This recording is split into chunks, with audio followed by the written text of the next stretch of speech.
छोरी दा हो खड़बा के कम सब धंधा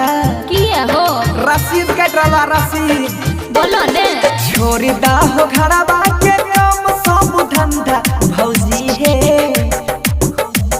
बोलो ने